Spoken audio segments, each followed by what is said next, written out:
Persuasive Speech by Elizabeth Wilburn. So imagine you're driving like on a normal day. You stop at a red light. To your left in the left lane is an elderly man, and you notice that he's just kind of staring into abyss. He's not moving his head. He's just staring straight forward with both hands on the wheel. Well, the light turns green, and so you do what you're supposed to do, and you continue on and you move. As you look in your rearview mirror, you see that he hasn't moved, and you see everybody moving around him, and you hear honking. Well, come to find out, that individual had stayed there for over 20 to 25 minutes. And that individual was my grandfather. He was 72 at the time when that happened. He had gotten up, he'd driven to work, except for he didn't have a job anymore. And he had been diagnosed with Alzheimer's unbeknownst to any of my family members. According to Dr. Louv, he states that Alzheimer's, you can have it as early on as 55, but most of the time Alzheimer's stage will come on about 70, 71, in which Alzheimer's, according to Dr. Lev, is a debilitating disease that causes brain and motor functions and memory. So here's what I want to argue with you. If my grandmother had known that he had gone to the doctor and that he had possibly been diagnosed with Alzheimer's or not, do you think that if she would have known that she would have allowed him to drive? And I'd like to say no. What family member would allow that family member who has going on stage 2 Alzheimer's to drive? So here's why I'm arguing is that would have never happened if there was plans set in place.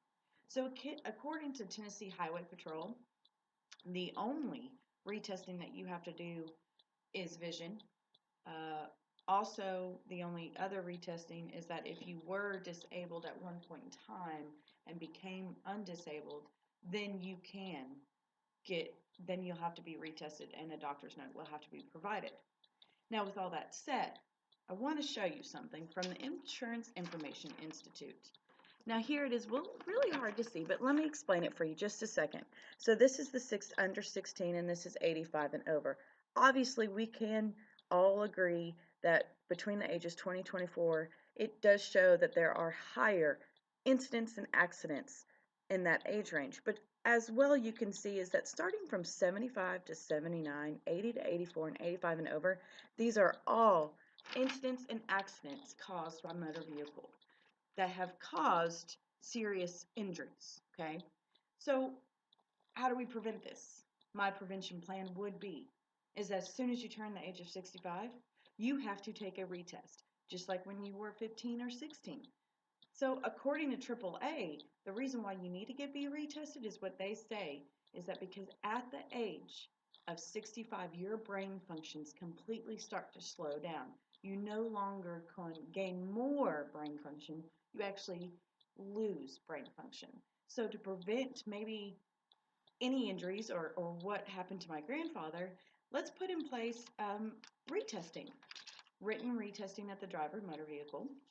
And also, I would like to see as well a driving test where you still have to work your blinker, you still have to go the speed limit, you still have to go through all that. So when I want to say speeding ticket is that because AAA senior statistics show that a lot of minor accidents are caused because senior citizens are not driving the actual speed limit when someone behind them is coming up at 55 miles an hour, which is the speed limit. And then AAA states that someone is going 45 because their reactions are slower. They're completely slower. So here's what my plan number 2 is that maybe we should think about having a physical, and you have to be cleared by a doctor in order to receive your driver's license. So that way you could catch a disability that was undenounced, or you could catch that debilitating disease, i.e. Alzheimer's, like my grandfather.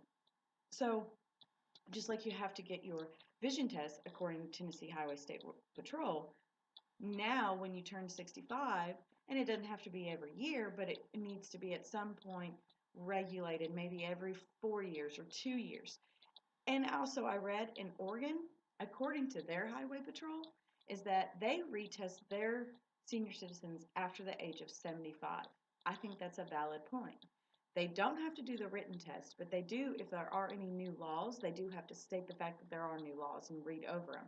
They do make them take an actual physical driving test, and they have to provide documentation from their physician to state that they are mentally and physically capable of operating a motor vehicle.